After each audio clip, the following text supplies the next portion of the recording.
Penyebab YouTuber pemula itu frustasi dan juga cara untuk mengatasinya. Hal ini terjadi buat teman-teman yang mungkin progres channelnya itu nggak sesuai dengan harapan ya. Saya adalah YouTuber lama dari 2019 dan jadiin apa yang saya alami ini sebagai pelajaran supaya teman-teman jangan sampai terjadi seperti saya. Yuk langsung kita masuk ke pembahasannya. Pertama, yang paling sering membuat frustasi itu adalah tidak realistis. Persaingan di YouTube tuh ketat, jadi kemungkinan untuk sukses itu juga sangat kecil teman-teman. Karena yang bikin konten itu nggak cuma kita. Topik yang kita bahas itu semuanya udah dibahas oleh YouTuber lain, bahkan mungkin lebih baik dari kita. Namanya sebuah usaha itu pasti ada persaingan, dan mental kita harus kuat di sini teman-teman.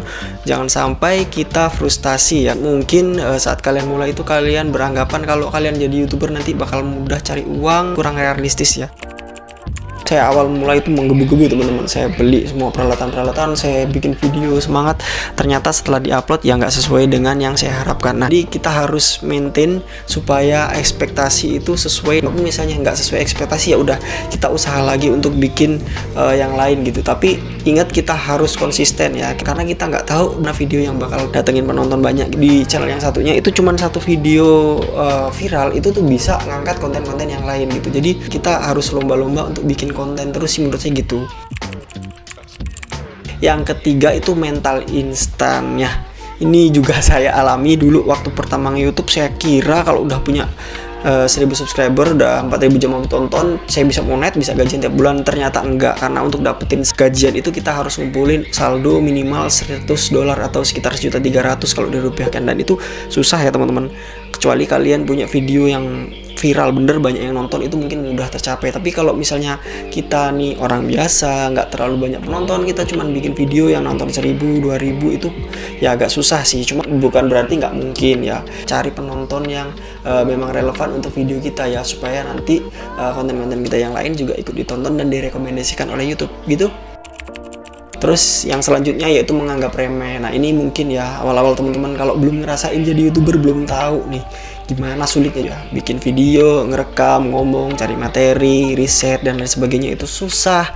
Jadi buat teman-teman yang mau mulai atau belum mulai, kalian tuh perlu belajar, cari tahu gimana caranya ngedit video, gimana caranya untuk merekam video, bahkan caranya ngomong di depan kamera itu pun belajar supaya kita ini pede berbicara dengan kameranya. Karena bikin video ini susah. Kalau enggak, coba dulu bikin 1 atau 2 video, kemudian kalian coba upload atau kalian coba tanyain dulu ke saudara kalian atau istri kalian gitu, video ini bagus nggak ditonton. Nah gitu, jadi kita bisa dapetin masukan dari orang-orang lain yang nonton video kita gitu.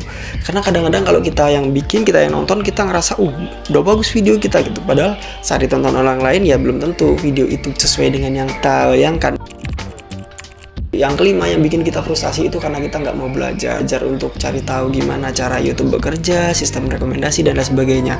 Untungnya sekarang itu di YouTube udah banyak banget teman-teman YouTuber yang udah lebih profesional yang membagikan tips-tips dan juga ilmunya ya tentang YouTube. Saya sendiri juga sering gitu belajar dari Dendisi, terus dari Timon dan lain sebagainya ya. Kita bisa belajar dari YouTube itu gimana caranya untuk bikin video, gimana untuk edit, apa yang bikin video kita direkomendasikan, apa yang disukain penonton dan lain sebagainya. Itu penting ya.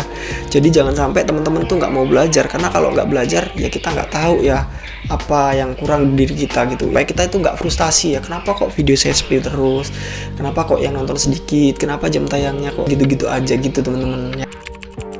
Nah, yang terakhir itu adalah membandingkan diri dengan orang lain ya. Saya sendiri juga ngalamin itu ya teman-teman. Saya lihat teman-teman saya yang mulai YouTube lebih terakhir itu tuh malah penontonnya lebih banyak, subscribernya lebih tinggi ya. Tapi ya kita nggak tahu ya, mungkin ada personanya dia yang lebih disukai oleh penonton, terus mungkin pembawaan dia lebih asik, orangnya lebih seru, dan cara menyampaikan materi lebih jelas. Kita juga nggak tahu bagian mana orang lain itu menyukai videonya dia, kenapa kok penontonnya banyak, kita nggak tahu. Jadi kita nggak perlu membandingkan diri kita dengan orang lain.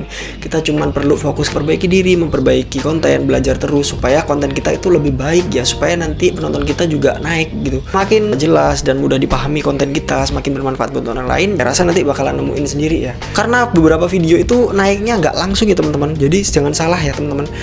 kalian jangan kira kalau upload video hari ini itu bakalan naik langsung. Enggak, kadang ada butuh proses 3 bulan, 4 bulan, 5 bulan sampai video itu direkomendasikan ke penonton yang tepat oleh YouTube. Nah, saat itu terjadi baru video kalian terangkat. Jadi kadang-kadang saya juga nggak sabar ya. Saya bandingin video teman saya baru diupload 1 hari udah yang nonton 1000, sedangkan punya saya baru 500 gitu. Nah, itu tuh malah bikin kita frustasi dan putus asa ya. Jadi menurut saya lebih baik kita fokus bikin konten lagi. Jangan pikirin yang udah diupload, tapi pikirin konten apa yang mau diupload selanjutnya. Itu bakalan lebih bagus untuk kita, dan juga ini bisa mengurangi frustasi ya. Kalau kita terus-terusan liatin analitik ya, penonton gitu-gitu aja, pendapatan segitu-gitu aja, kita bakalan frustasi teman-teman.